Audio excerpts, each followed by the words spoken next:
첫 번째 말씀으로 바른 신앙의 태도를 가지라 라는 제목으로 하나님 말씀 전하도록 하겠습니다. 태도라는 것은 어떤 일이나 상황에 직면했을 때 가지게 되는 입장이나 자세, 이것을 태도라고 합니다. 그러면서 태도는 항상 바깥으로 표현되는데, 첫째는 태도는 표정에서 나타나고, 둘째 태도는 행동에서 드러나게 되어 있습니다.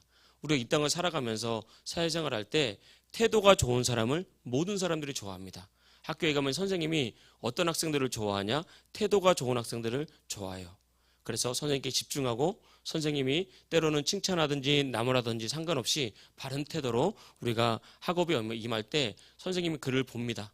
아, 이 아이는 공부도 잘하고 태도가 또 좋구나. 때로는 공부는 좀 부족해도 태도가 좋구나. 근데 우리가 이 땅을 살아가다 보면 실력도 중요하지만 이 실력이 제대로 발휘되기 위해서는 꼭 필요한 것이 태도입니다. 아무리 실력이 있어도 태도가 오만하거나 반대로 불성실하면 그 실력은 인정받을 수 없고 제대로 발휘될 수 없어요. 그런데 실력위에 태도가 갖춰지면 사람들은 그 사람을 다르게 봅니다. 아, 저 사람은 진짜 실력자다. 우리가 신앙도 마찬가지로 생각합니다. 신앙에 있어서 가장 중요한 것은 하나님을 향한 태도예요. 하나님을 우리가 어떻게 바라보고 어떤 태도로 하나님께 나아가느냐, 이것이 우리의 예배의 태도를 결정하고 교회를 향한 태도를 결정하고 영혼을 향한 태도를 결정하게 되는 것입니다. 이삭에게는 두 아들이 있었습니다. 큰아이는 에서, 둘째 아이는 야곱. 성경은 항상 장자권은 큰아이에게로 흘러가게 되어 있습니다. 물론 에서와 야곱 같은 경우는 특별했죠. 오히려 태중에 있을 때부터 하나님께서 야곱을 선택했다고 했습니다. 그러나 성경을 보면 야곱은 태중에서 하나님께 선택했지만 그 과정이 있다고요. 그 과정을 우리가 집중해서 볼 필요가 있습니다. 성경을 보면 에서는 들사람이라고 그랬어요. 들사람이라는 것은 남성적이고 능력 있는 사람입니다. 과거에는 우리가 지금처럼 산업이 발달한 시대가 아니었잖아요. 들에 나가서 이제 이렇게 짐승을 잡아오고 또 사냥을 하고 또 이웃 부족들과 싸워서 우리 가족을 지켜야 되는 것이 바로 남성들의 역할이었어요. 그래서 에서는 전형적으로 능력 있는 남성이었고 남성성이 많았다고요. 지금으로 하면 운동도 잘하고 남성답고 등치도 좋고 또 누가 봐도 야, 저 사람 멋진 남자다 이렇게 인정할 만한 그런 남성이 바로 에서였습니다. 그런데 야곱은 반대였어요. 성경은 야곱을 종용한 사람이다라고 말했어요. 이 종용한 사람은 뭐냐면 이제 말수가 없고 조용한 사람이다. 그러면서 조용한 사람의 특징은 늘 집에 머무는 정적인 사람이다. 그러니까 이 고대 사회에서는 남성이 이래버리면은 가정이 힘이 없거든요. 남성이 나가서 싸우고 들짐승들을 잡아와서 먹을 것을 주고 또 이웃 부족에서 우리를 지켜야 되는데 에서는 늘 엄마 밑에 있었다고요. 그러면서 팥죽이나 쓰고 있었습니다. 그러니까 가정일을 돌봐서 그게 지금 시대는 훌륭한 남성일 수 있어요. 근데 이 당시는 아니거든요. 그래서 야곱은 오히려 가족을 먹여 살리고 보호하기에는 부족한 그런 사람이었습니다. 그러니까 사람의 관점으로 봐서는 에서는 난 사람이었고 야곱은 부족한 사람이었죠.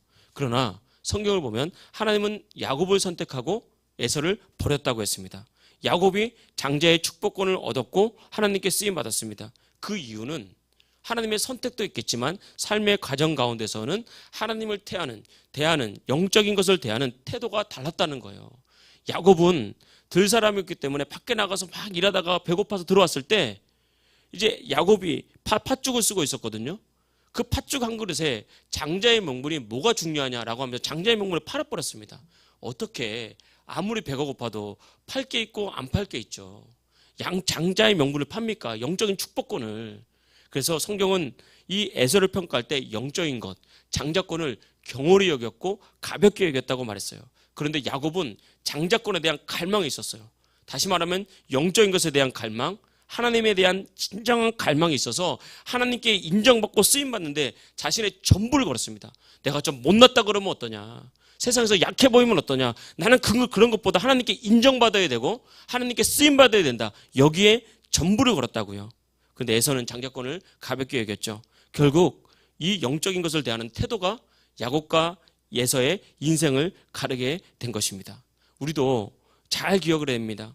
바른 신앙의 태도가 우리의 인생을 결정짓게 되는 것입니다. 우리가 부족하고 연약해도 하나님을 두려워할 줄 알고 말씀의 권위 앞에 순종할 줄 알고 영적인 것을 간절히 구하는 그런 믿음의 태도를 가지고 있으면 반드시 변화됩니다. 하나님 그 사람 강하게 하십니다. 연약해 보이지만 강하게 들어 쓰시는 그런 놀라운 축복이 임하게 될 줄 믿습니다. 2025년 신년 감사 예배죠. 여러분, 올해를 살아가면서 올해는 정말 우리가 영적인 것을 소중히 여기고 하나님을 대하는 태도를 바르게 잡아서 정말 믿음 생활할 수 있기를 축복합니다. 그리고 여러분, 세상 앞에서 담대하십시오. 하나님을 붙들면 세상을 이길 능력 주십니다. 하나님 붙들면 문제를 이길 능력 주시고 하나님 앞에서 엎드려 눈물 흘리는 연약해 보이는 사람이 세상에 나가면 승리자가 될 줄 믿습니다. 오늘 본문 말씀 중에 첫 번째, 그럼 바른 신앙의 태도 첫 번째는 뭐냐? 오늘 말씀을 근거로 보자면 고난 중에는 기도하는 태도가 바른 신앙의 태도라는 것입니다. 성경은 우리에게 기도의 중요성을 반복해서 계속해서 가르쳐주고 있습니다. 또 설교 시간에도 기도를 강조하고 저 역시도 목회를 하다 보니까 기도 외에는 하나님의 은혜를 끌어당기는 방법이 많지 않구나라는 경험을 많이 합니다. 우리가 기도가 이렇게 중요한 것은 첫째는 기도는 우리 삶의 필요를 채우는 응답이 있기 때문에 그렇습니다. 우리 이 땅을 살아가면서 많은 필요가 있거든요. 물질의 필요도 있고 건강의 필요도 있고 진로도 열려야 되고 자녀도 잘 돼야 되고 하나님은 이것을 세상적이다, 세속적이라고 말하지 않습니다. 오히려 이런 모든 것을 넉넉하고 풍성하게 채워주겠다라고 말하거든요. 근데 누구에게? 기도하는 자에게. 그러니까 기도할 때 응답이 있습니다. 그러니까 기도는 첫째는 수준이 있다고 자꾸 생각하지 마시죠. 물론 더 깊은 기도도 있고 더 성숙된 기도도 있지만 필요를 구하는 기도가 천박한 기도다. 그런 거 아닙니다. 거기서부터 시작하는 거예요. 우리의 필요가 무엇입니까? 또 여러분의 필요가 무엇입니까? 이 필요를 구할 때 하나님께서 응답해 주십니다. 두 번째, 기도가 중요한 이유는 기도할 때 하나님께서 일하시기 때문입니다. 하나님께서 일하시는 것을 우리는 기적이라고 말을 하는 것입니다. 귀신 들려서 죽을 위기에 처한 아들을 고치기 위해서 아버지가 아들을 데리고 예수님께 나왔습니다. 근데 그때 마침 성경을 보면 예수님은 산에 기도하러 올라가시고 안 계셨어요. 제자들만 있었거든요. 근데 제자들은 이렇게 기도도 하고 이렇게 여러 가지를 하는데 그 아들을 고치지 못했고 그 아들에 들린 귀신을 쫓아내지 못했죠. 그때 예수님께서 기도를 마치시고 산에서 내려와서 아버지를 만났습니다. 그래서 이 아버지는 예수님께 아들의 심각한 상태를 말했어요. 그 다음에 예수님, 정말 할 수만 있다면 할 수 있거든 무엇이라도 좀 해주십시오. 이렇게 얘기를 했다고요. 그때 예수님께서 그 아버지를 책망했죠. 할 수 있거든이 무슨 말이냐? 왜 그렇게 믿음 없는 말을 하냐? 라고 말하면서 믿는 자에게는 능치 못할 일이 없다라고 그렇게 믿음의 능력을 선포하시고 귀신을 내어 쫓고 그 아들을 건강하게 고쳤습니다. 그 사실을 보고 제자들이 놀랬잖아요. 제자들이 왜 우리는 안 됩니까? 라고 했을 때 유명한 말씀, 기도 외에는 이런 유가 나갈 수 없느니라. 원문을 보면 기도와 금식 외에는 이런 유가 나갈 수 없느니라. 그러니까 기도할 때 이런 불가능한 능력이 이제 불가능이 가능으로 바뀌는 그런 능력이 나타난다는 거예요. 그래서 여러분 진짜 기도하십시오. 하나님이 고치지 못할 질병이 없고 하나님이 고치지 못할 사람 없어요. 사람 잘 변하지 않지만 정말 누군가가 간절하게 그 사람을 사랑해서 기도하기 시작하면 하나님 반드시 성령을 통해서 역사하십니다. 정말 누가 봐도 이렇게 훌륭한 사람을 변할 수 있구나, 이렇게 축복받은 사람을 변할 수 있구나, 이렇게 잘 될 수 있구나, 그렇게 변화되는 거예요. 우리 스스로 마찬가지입니다. 우리는 우리 스스로 부족하고 연약하다고 자신을 자책할 수 있겠지만 그게 마귀 방법이거든요. 물론 그것 때문에 우리가 힘들고 아플 수 있어요. 그러나 그런 거 우리가 알기 때문에 기도 제목이 생긴 거 아닙니까? 그래서 우리가 그것을 믿고 기도하면 하나님께서 우리에게 역사하시되 그냥 단순히 역사하는 것이 아니라 기적을 베푸시는 거예요. 그래서 하나님은 예레미야에게 말했습니다. 너는 내게 부르짖으라. 내가 내게 응답하겠고 내가 알지 못하는 크고 은밀한 일을 내게 보이리라. 그러니까 응답 플러스 우리가 상상할 수 없는 크고 은밀한 일, 이게 기적입니다. 기적. 그래서 여러분 다 망해갈 것 같은 가정이 불쑥 일어나가지고요 사업에 성공하기도 하고 정말 땅바닥을 치던 학생들이 이렇게 예수님 다시 만나고 그 은혜 가운데 누구나 부러워하는 그런 학생으로 청년으로 성장하기도 하고요. 정말 부족했던 교회가 기도하다가 넘치는 축복으로 와 저렇게 이 시대도 부흥할 수 있구나, 이런 축복과 기적이 분명히 나타나게 되는 것입니다. 그래서 우리가 고난 중에 때로는 문제 중에 어떤 기도 제목이 있을 때 우리가 하나님께 가져야 될 가장 기본적인 믿음의 태도는 하나님은 불가능함이 없음을 믿고 하나님 앞에 엎드려 기도하는 태도, 이것이 우리에게 필요한 믿음의 태도라는 것입니다. 이스라엘 백성들인 믿음의 태도가 계속해서 출애굽기에서는 반복되지만 기본적인 태도는 고난에 오면 원망하는 태도를 끊임없이 가지고 있었습니다. 출애굽 과정에서 이제 이스라엘 백성들이 광야로 들어가서 르비딤에 도착했습니다. 르비딤이라는 지역에 도착했는데 오늘 성경에 보니까 물이 없었어요. 물이 없었을 때 모세와 상의할 수도 있고, 전에도 그랬으니까 모세 지도자여 기도해 주십시오라고 할 수도 있는데 모세를 원망하기 시작한 거죠. 이 신앙의 태도가 이미 틀리기 시작한 거예요. 뭐 출발점이 틀리니까 하나님이 역사하지 않는 거죠. 그런데 왜 모세 그럽니까? 그런 상황에서 모세는 별다른 리액션 없이 왜 나에게 이렇게 나를 탓하느냐라고 말하면서 오히려 하나님께 부르짖었죠. 4절 말씀입니다. 모세가 여호와께 부르짖어 이르되 내가 이 백성에게 어떻게 하리이까? 그러니까 모세는 기도했습니다. 모세는 고난 중에 기도하는 태도를 가졌던 것입니다. 이것이 중요한 것이죠. 여러분 신앙생활을 하는 것을 가만히 보면요, 진짜 신앙생활을 하고 진짜 기도생활이 살아있는 성도들의 특징이 있어요. 그분들도 문제가 있어요. 여러분 기도 많이 하는 사람이라고 문제가 없는 게 아닙니다. 고난도 있고요. 또 기도하는데 응답이 더뎌가지고 기도는 분명히 많이 하는 것 같은데 여전히 물질의 문제를 갖고 있을 수도 있고, 기도를 많이 하는데도 건강의 문제가 있을 수 있어요. 왜냐면 우리 하나님도 다 알 수 없으니까. 그런데 정말 기도 생활을 하시는 분들의 특징을 가만히 보면요, 그런 어려움이 있더라도 잘 요동치지 않아요. 그리고 표정이나 삶에 잘 드러나지 않아요. 말하지 않는 이상은. 마음이 너무 괴롭고 마음이 너무 힘들 거에 뻔한데 별다른 변화 없이 꾸준히 주님께 나가거든요. 이게 왜 그러냐면 기도를 통한 하나님의 신뢰가 그 사람 꽉 붙잡기 때문에 그래요. 하나님의 은혜가 그 사람 꽉 붙잡기 때문에 그렇습니다. 이런 사람이 진짜 강하게 능력 있게 쓰임받는 신앙생활을 하고 있는 것입니다. 하나님께서 모세를 사용하신 이유, 바로 이런 고난과 어려움 중에 여전히 감정이 상하고 또 그런 상황 속에서 그런 것으로 반응하지 않고 그냥 조용히 하나님께 나가서 엎드리잖아요. 그러니까 하나님께서 모세를 사용하는 것입니다. 그래서 여러분 힘들고 2025년도에도 분명히 고난 왜 안 오겠습니까? 왜 시험거리가 없겠습니까? 왜 내 마음이 힘들지 않고 감정이 요동치지 않겠습니까? 그때 우리가 하나님께 기도할 것은 마음을 잠잠히 하고 우리 하나님을 찾고 기도할 줄 아는 그런 태도를 가지자. 이 믿음 가시길 축복합니다. 우리 다 함께 한번 말해볼까? 고백해볼까요? 기도만이 살 길이다. 이거 가지고 기도만이 못 삽니다. 다시 한번 기도만이 살 길이다. 맞습니다. 기도만이 살 길입니다. 기도하면 반드시 하나님 응답하십니다. 새해에는 기도의 계획을 잘 잡으십시오. 여러분 자신을 위해서도 또 교회를 위해서도. 오늘 보니까 내가 오늘 기쁜 얘기를 들었어요.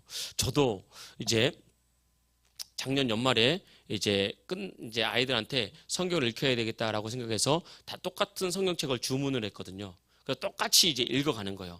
이제 그런데 보니까 오늘 유나를 만났는데 새해 선물로 성경책을 사줬다는 거예요, 엄마가. 그래서 제가 엄청 칭찬했습니다. 진짜 좋은 선물 받았다. 가장 좋은 선물 받았다. 여러분 자녀들에게 선물해 줄 때 우리 이런 거 필요합니다. 정말 성경책 같은 거 예쁘게 딱 사가지고요, 앞에다가 엄마 아빠의 마음을 딱 적어가지고 선물해 줘 보십시오. 그러면 그것이 아이들에게도, 아이들의 신앙에도 큰 추억과 영적인 성장을 이루게 될 줄 믿습니다. 기도해 주시고요. 또 교회에서 잘 기도를 할 때 여러분 올해 저를 위해서, 사모님을 위해서, 목회자를 위해서 꼭 기도해 주십시오. 성령 충만한 목회자, 특별히 영력과 영권이 충만한 목회자 될 수 있도록 기도해 주시기를 부탁을 드리겠습니다. 두 번째, 우리가 신앙의 태도는 담대한 신앙의 태도를 가지라는 것입니다. 세상은 언제나 험합니다. 오죽하면 예수님께서 제자들을 세상에 보낼 때 뭐라고 말했냐면 양을 이리 가운데 보내는 것 같다라고 말했어요.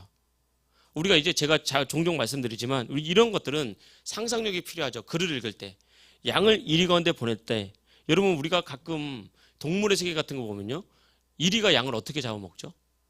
그냥 양을 무섭고 이게 아니라 이리가 양의 목덜미를 콱 휘어잡는단 말입니다. 양의 목덜미를 휘어잡으면요, 양이 숨을 못 쉬어요. 발버둥 치다가 그냥 죽으면요, 찢어서 먹습니다. 지금처럼 우리 사람처럼 요리해가지고 익혀 먹는 게 아니라 갈기에 찢어 먹는다고요. 피투성이가 되는. 그래서 이리의 입에는 피가 막 묻은 거예요. 얼마나 무섭습니까? 우리가 살아가는 세상이 이렇다고요. 그래서 성경은 영적인 전쟁터다, 영적인 싸움이다 라고 말하지 않습니까? 오죽하면 우리를 믿는 너희들 믿음으로 이 세상 살아가는 데 있어서 그것은 정말 양을 이리 가운데 보는 것 같이 내 마음이 그렇다, 예수님이 그렇게 말씀하셨다고요. 그 마음, 예수님의 마음 가진 데서는 염려도 있고 또 예수님의 가운데서 혹시나 낙심할까, 걱정거리도 있겠지만 예수님께서 말씀하고자 하는 것은 그러나 내가 너와 함께 하겠다. 그 이리 가운데 너희를 지켜주겠다. 하나님 함께 하시면 이리가 아니라 호랑이가 와도 문제가 없이 지켜주겠다. 그렇게 말씀을 하고 있는 것입니다. 여러분, 우리 성도들이 세상에 나가서 복음 붙잡고 산다는 것은 정말 영적인 큰 싸움이에요. 정말 그렇습니다. 우리 스스로도 부딪히는 게 너무 많다고요. 우리 스스로도 이 말씀 가지고 정말 내가 승리할 수 있을까? 이 말씀 가지고 내가 정말 질병에 치유될 수 있을까? 이 말씀 가지고 내 삶이 형통하고 부여를 이룰 수 있을까? 이 말씀만 붙잡으면 자녀들이 잘 될까? 이게 인간적으로는 이게 안 되잖아요. 어떻게 이게 인간적으로 이게 됩니까? 불가능하죠. 안 됩니다. 그런데 주님 말씀하시는 거예요. 내가 너와 함께 하겠다. 그러니 담대해라. 그래서 신앙의 능력은 담대함으로부터 오는 것입니다. 이 담대함은 바로 용기거든요. 용기. 예수님 믿고 세상을 살아가는 용기가 필요한 거예요. 이스라엘 백성들이 목이 말랐잖아요. 목이 말라 원망할 때 모세가 가만히 보니까 원망으로 그치지 않고 이 백성들이 돌을 던져서 자기를 죽이겠다는 생각이 드는 거예요. 4절 말씀 다시 보겠습니다. 모세가 여호와께 부르짖어 이르되 내가 이 백성에게 어떻게 하리이까? 그들이 조금 있으면 내게 돌을 던지겠나이다. 여러분, 모세도 사람인데 얼마나 무섭겠어요. 이스라엘 백성들이 지금 어린이까지 200만 명이 넘는다니까요. 근데 그 200만 명이 모세 한 사람을 두고 원망하면서 막 혈기가 막 넘쳐나는 거예요. 오직 얼마나 얼굴에 혈기가 살아있으면 돌을 들어서 나를 죽이겠다고 이렇게 겁먹었겠습니까? 우리가 꼭 기억해야 될 것은요, 원망은 절대 마음속의 원망으로 끝나지 않습니다. 항상 원망을 잘 다스려야 돼요. 우리 안에 스트레스가 있거든요. 극한 스트레스. 우리 남성들 같은 경우는 가정을 지켜야 된다는 스트레스가 있어요. 그래서 가정을 지켜야 된다는 무거운 책임감이 있는데 어디서 위로받지 못하고 내가 기댈 사람이 없잖아요. 그럼 그 남성들은 진짜 너무 외롭기 때문에 짜증이 신경질을 많이 부립니다. 그래서 남성들이 신경질을 많이 부린다는 것은 외로운 거예요. 그거 알아줘야 됩니다. 너 성격이 왜 이렇게 더럽냐, 이게 아니라 진짜 외롭고 힘들게 열심히 살아가고 있구나. 그걸 알아줘야 된다는 거예요. 외로운 거예요. 그때 가장 좋은 품이 어느 품인지 아십니까? 아내의 품이에요. 아내가 남편을 인정해줘야 돼요. 말을 하지 않더라도 이 사람이 정말 이래서 힘든 거구나. 그래서 그 사람을 인정해 주잖아요. 그러면 거기서 안식을 얻게 돼요. 더 나아가서 우리가 그것을 하나님 앞에 나와서 풀 수만 있다면요, 하나님께서 그 사람을 꽉 붙들어가지고요, 모든 스트레스와 어려움과 어깨에 무거운 짐을 다 내려놓게 하면서 이 담대함과 강함을 주신다 이 말입니다. 이게 하나님께서 주시는 거고, 이 원망은 그러나 반대로 이걸 스트레스나 원망이나 불평을 잘 풀지 못하면요, 나중에 이걸로 끝나지 않고 그 속에 악한 영들이 역사하거든요. 그 표정이 벌써 달라요. 화를 내도 혈기가 가득한 얼굴이 있어요. 마귀가 그 순간 그 사람의 감정을 붙잡은 거예요. 표정으로 나오고 그게 말로 나오고 그게 공격적인 행동으로 나오게 되어 있습니다. 지금 막 돌 던지려고 그러잖아요. 그게 나오게 되어 있다고요. 그래서 심지어 막 폭력을 쓰고 막 이런 일들이 막 벌어지기 시작하거든요. 이게 악한 영들이 하는 일인데 그럼 불행해지고 문제가 생기겠죠. 이게 마귀의 목표입니다. 그래서 우리가 꼭 기억해야 될 것은 항상 원망, 미움, 불신, 불평, 혈기 뒤에는 반드시 악한 마귀가 역사하고 있어요. 악한 마귀가. 그래서 우리가 상대해야 될 것은 사람이 아니에요. 저 사람이 아니라 어떤 한 사람이 못 듣다는 게 아니라 그 사람이 가지고 있는 배경에 어떤 스트레스나 문제나 아픔 때문에 마귀가 그것을 팍 가지고요 공격을 하는 거예요. 그 사람이 문제가 아닙니다. 그 사람도 하나님께서 창조하신 아름답고 존귀한 사람이라고요. 영적으로 대처를 해야 돼요. 엎드려 기도해야 되고 그 순간만큼은 내가 힘들어도 좀 받아주고, 물론 그런 사람도 고쳐야 되겠죠 스스로. 그래 그 상황은 그렇게 하면서 마귀를 이겨내고 기도하다 보면 하나님께서 반드시 그 사람을 바뀌게 되는 것입니다. 이렇게 이스라엘 백성들이 돌을 들어서 죽이려고 하는 이 상황에서 하나님께서 모세에게 아주 놀라운 주문을 하십니다. 5절 말씀 보겠습니다. 여호와께서 모세에게 이르시되 백성 앞을 지나서 이스라엘 장로들을 데리고 나일강을 치던 내 지팡이를 손에 잡고 가라. 백성 앞을 지나가게 하셨어요. 아니 백성들은 지금 당장 그 많은 사람들이 모세를 쳐 죽이려고 그러는데 백성 앞으로 지나가게 하라고요? 저 같으면 야 좀 뒤로 돌아가, 잠깐 좀 숨어 있어, 이럴 수도 있잖아요. 근데 하나님은 백성 앞을 지나가라고 하는 거예요. 다시 말하면 담대하라는 거예요. 사람 두려워하지 말고 상황 두려워하지 말고 담대하라고 그렇게 말씀하고 있는 겁니다. 그래서 말씀 붙잡아야 결국 승리하게 되는 것이죠. 이 담대함은 겉으로 거칠고 큰 소리 치는 그런 담대함이 아니라 성경에서 말하는 담대함은 온유함, 다시 말하면 내면의 용기예요. 내면의 용기. 겉으로 보이기에는 유약해 보이고 힘이 없어 보이지만 그 마음에 용기와 결단이 있어서 어떤 어려움에도 굴복하지 않는 내면의 힘, 이게 담대함이라고요. 담대함. 물론 이게 때로는 목소리로 나오기도 하고 또 거친 행동으로도 나올 수도 있습니다. 그러나 근본적으로 성경에서 말하는 담대함은 내면의 용기거든요. 그래서 어떤 문제가 와도 말씀을 꽉 잡은 이 손을 놓지 않는 거예요. 마귀가 이것만 놓으면 다 죽게. 그래도 내가 마지막까지 몰린 한이 있더라도 이거 꽉 붙잡고 놓지 않는 거예요. 차라리 나를 죽여라 이러면서. 이게 내면의 담대함과 용기입니다. 진짜 강한 사람이거든요. 그때 질병이 팍 깨지고 치유되는 겁니다. 그때 막 문제가 돌파되면서 막 생수가 흘러나오는 것이고 여류성이 무너지는 거예요. 우리가 그걸 기억해야 됩니다. 세상에는 늘 어려움이 있습니다. 어려움 없는 사람 아무도 없어요. 안 바쁜 사람 아무도 없고 다 피곤하게 살아가고 다 세상의 장벽은 다 높습니다.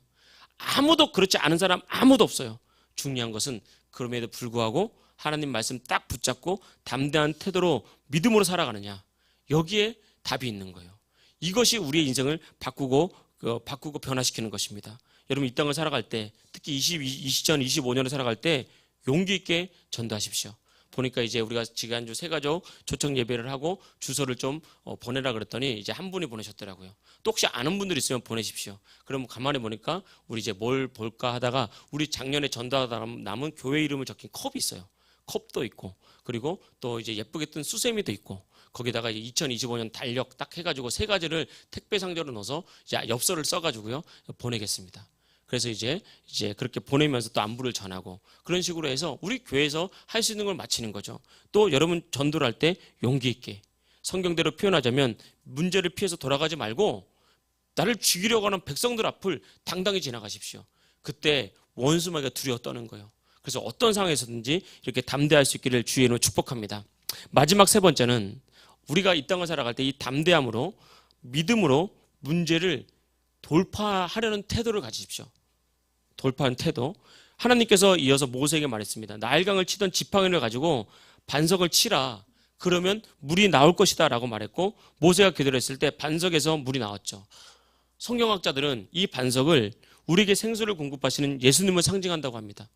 그래서 삶에 문제가 있고 어려움이 있을 때 예수님 대신 이 반석 예수님께 나와서 예수님께 부르짖고 간구하면 예수님께서 문제를 깨뜨리시고 물을 줄 것이다. 해결해 줄 것이다 라고 말을 하고 있습니다. 물론 그것도 그 해석도 좋은 해석이고 은혜롭고 맞다고 생각을 합니다. 동시에 제가 집중하는 것은 여러분 성령의 감동으로 주신 말씀을 믿음으로 가지고만 있지 말고요. 그 말씀을 사용하십시오. 하나님께서 말씀을 주셨잖아요. 너 지팡이로 반석을 내리쳐. 말씀 받았거든요. 말씀 받았어요. 그게 응답이거든요. 근데 말씀 받았는데 지팡이로 안 내리치고 가만히 있으면 반석이 깨지면서 물이 날 수가 없는 거예요.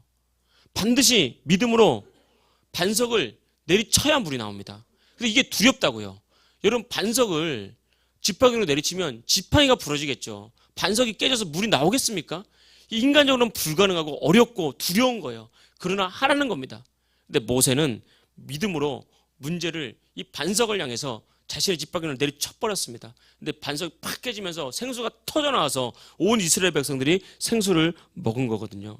이것이 바로 하나님의 은혜고 우리가 믿음과 말씀을 사용하는 방법이라는 거예요. 사람은 다 육체의 한계가 있고 능력의 한계가 있고 상황의 한계가 있습니다.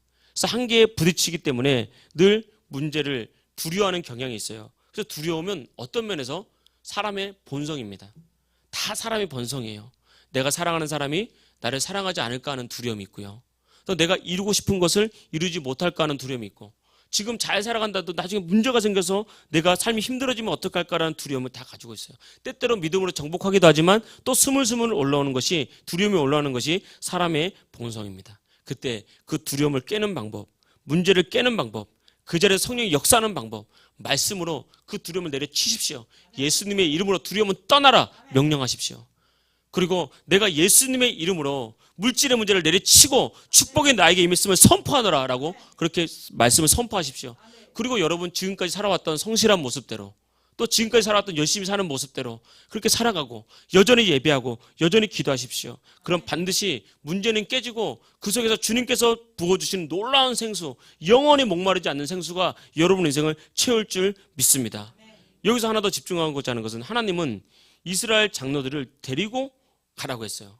근데 저는 말씀 묵상해서 왜 하필 이스라엘 장로들을 데리고 갈까? 그러면서 6절 후반절에 보면 모세가 이스라엘 장로들의 목전에서 그대로 행하니라. 그러면서 제가 깨달았습니다. 이스라엘 장로들도 백성이잖아요. 이스라엘 장로들은 이스라엘의 지도자거든요. 누구보다 모세를 도와줘야 되거든요. 근데 여론에 휩쓸린 거예요. 이스라엘 200만 명이라는 사람이 막 원망하고 불평하니까 그 사람들에게 휩쓸린 거예요. 마치 사울왕처럼 사무엘은 오지 않고 백성은 떠나고 적은 강하니까 이게 막 휩쓸린 거예요. 상황과 여론에. 그래서 사무엘이 드려야 될 제사를 자신이 직접 드려버렸잖아요. 하나님께 버림받지 않았습니까? 이스라엘 장로들은 각 지파의 지도자들이고 이스라엘 지도자들이기 때문에 모세의 오른팔 왼팔이 되어가지고 때로는 이렇게 오른 엄지손가락도 되고 뭐 하여튼 같이 힘을 모아서 이 난간을 믿음으로 돌파하고 백성들을 잠잠케 해야 되는데 똑같이 그렇게 했다는 거예요. 그래서 대표로 그 사람들을 불렀습니다. 그래서 그들이 보는 앞에서 반석을 쳐서 물이 나게 하는 것을 보여줬다고요. 이 담대한 믿음 때문에 모세는 더 영광스러워졌습니다. 문제가 모세를 더 영광스럽게 만든 거예요. 여러분 믿음 가지고 있으면요, 문제가 여러분을 더 영광스럽게 만들 줄 믿습니다. 고난이 여러분을 더 성장시킬 줄 믿습니다. 여러분 세상에 나가면 우리를 원망하고 공격하는 사람을 만날 때가 참 많죠. 우리 오해하는 사람 만날 때도 많고 때로는 두렵고 떨리는 상황을 만날 때도 많습니다. 때로는 말 한마디만 하면 우리를 주눅들게 만들고 말 한마디만 하면 내가 틀렸다 그러고 우리를 힘들게 하는 사람이 있어요. 그때 꼭 기억해야 될 것은 사람을 보지 말고 용기 있게 말씀을 딱 선택하십시오. 상황을 보지 말고 용기 있게 말씀을 딱 선택하십시오. 사람은 우리를 지켜주지 못합니다. 말씀은 끝까지, 세상 끝날까지 하나님이 우리를 얼마큼 사랑하셨습니까? 독생자 아들을 죽기까지 내버려 둘 정도로 모든 것을 다해서 우리를 지켰습니다. 그때 우리가 주님 딱 붙잡으면 우리 삶에 반석이 터져서 하나님의 놀라운 축복이 우리 삶에 나타날 줄 믿습니다. 구체적인 방법, 여러분 두렵거든 예수님의 이름을 그냥 부르십시오. 성경 말씀 그대로 누구든지 주의 이름을 부르는 자는 구원을 얻으리라 그랬잖아요. 그래서 그냥 주여 주여 이것만 계속 부르십시오. 그냥 100번 1000번이고 그러다 보면요 내 안에 서름이 깨지고 내 안에 답답함이 깨지고 기도를 막고 있는 더러운 악한 영들이 떠나가면서 기도가 터져 나오는 거예요. 그냥 답답하면 주여 주여만 불러도 하나님은 우리에게 구원을 베푸신다는 그 사실 믿으시길 축복합니다. 2025년은 가라 주께서 함께 하신다라는 말씀입니다. 문제를 향해서 가서 예수님의 이름으로 그 문제를 떠나라고 명령하십시오. 질병을 향해서 가십시오. 질병을 두려워하지 말고 여러분 영으로 질병을 향해서 가서 이 질병은 나에게서 떠나가라고 명령하십시오. 또 현실적으로 전도사역자를 잡고 그 전도사역자에게 가서 그에게 우리 함께 예수님 믿자고 그렇게 말씀을 하시고 도전을 주십시오. 사명과 헌신의 자리로 가서 담대히 사명 붙드십시오. 그러면 반드시 주님께서 우리를 붙드시고 인도하셔서 주님 주시는 터진 생수, 영원히 목마르지 않는 생수가 우리 삶을 뒤덮는 그런 놀라운 축복이 있을 줄 믿습니다. 이런 은혜가 저와 여러분과 함께 있기를 주의 이름으로 축복합니다. 할렐루야.